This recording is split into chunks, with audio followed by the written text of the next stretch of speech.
قرآن مجید theory ہے اور آقا کریم صلی اللہ علیہ وسلم کے اہل بیت اطہار اس کا عملی پریکٹیکل ہیں، اس کا پریکٹیکل ہیں۔ تو جب تم ان دونوں چیزوں کو تھام کے رکھو گے تو تم کبھی گمراہ نہیں ہوگو گے۔ تو یہی چیز حضرت قائد اعظم رحمۃ اللہ علیہ نے ہمیں دی، اور آپ پاکستان کے پہلے گورنر جنرل ہوئے اسمبلی کے، اور پھر آپ نے اپنے انتقال سے قبل آپ کی جتنی پراپرٹی تھی آپ نے جو ہے وہ ساری کی ساری پراپرٹی ملت اسلامیہ کے نام لگا کے، اپنا سب کچھ پاکستان قوم کے نام لگا کے اس دنیا سے آپ خالی ہاتھ تشریف لے گئے، اور آپ نے یہ واضح کر دیا کہ اس ملک کے جو حکمران ہیں اور اس ملک کی قیادت جن کے ہاتھوں میں ہوگی، میرا یہ ان کے لیے ایک میں نمونہ پیش کر رہا ہوں کہ جب وہ اپنا آپ اس ملک کو پیش کریں گے تو انشاءاللہ پھر یہ ملک ترقی کرے گا، پھر یہ ملک آگے بڑھے گا۔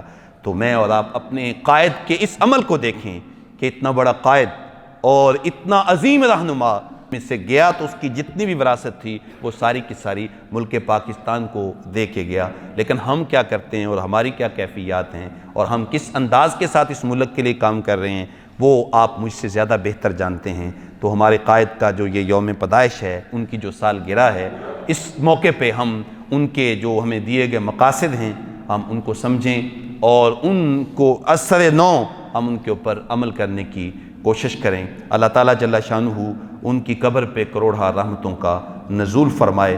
بس میں صرف 2-3 اشعار اپنے قائد کے نام پیش کر کے اپنی گفتگو کو ختم کرتا ہوں۔ اثر چوہان صاحب یہ بڑے اچھے رائٹر ہیں، بڑے اچھے جو ہے وہ کالم نگار ہیں، شاعر بھی ہیں۔ فرماتے ہیں نام محمد مصطفیٰ، نام محمد مصطفیٰ، نام علی عالی مقام، کتنا بابرکت ہے حضرت قائد کا نام۔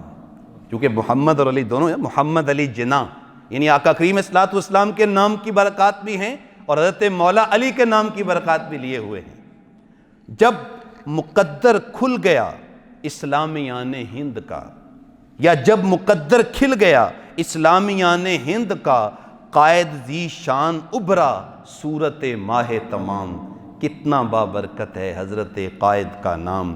ٹوٹ کر گرنے لگے ہر سو اندھیروں کے صنم، ٹوٹ کر گرنے لگے ہر سو اندھیروں کے صنم، رزم گاہ میں آیا جب وہ عاشق خیر الانام، کتنا بابرکت ہے حضرت قائد کا نام۔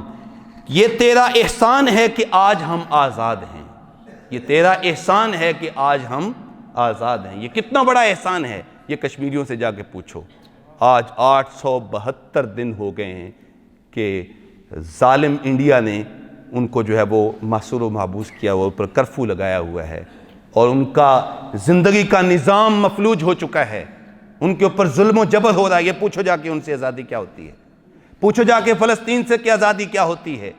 تو ہم کیوں نہ اپنے اس محسن کو یاد کریں گے، تیرا احسان ہے کہ آج ہم آزاد ہیں، اے عظیم الشان قائد تیری عظمت کو سلام، کتنا بابرکت ہے حضرت قائد کا نام۔ اپنے نسب العین کی تکمیل کر سکتے ہیں ہم، اپنے نسب العین کی تکمیل کر سکتے ہیں ہم، قطبی تارے کی طرح روشن ہے قائد کا نام، کتنا بابرکت ہے حضرت قائد کا نام۔ تو آئیے جس مقصد کے لیے پاکستان کو حاصل کیا گیا تھا اس مقصد کو ہم پیش نظر رکھتے ہوئے اپنے قائد کو خراج عقیدت پیش کرتے ہیں، ان کے لیے سال ثواب کیا جائے، ان کے لیے قرآن خوانی کی جائے اور ان کی خدمات کا ذکر کیا جائے اپنے گھروں میں، اپنے بچوں کے سامنے۔ اللہ تعالیٰ جل شانہ ان کی تربت پہ بے پناہ رحمتوں کا نزول فرمائے۔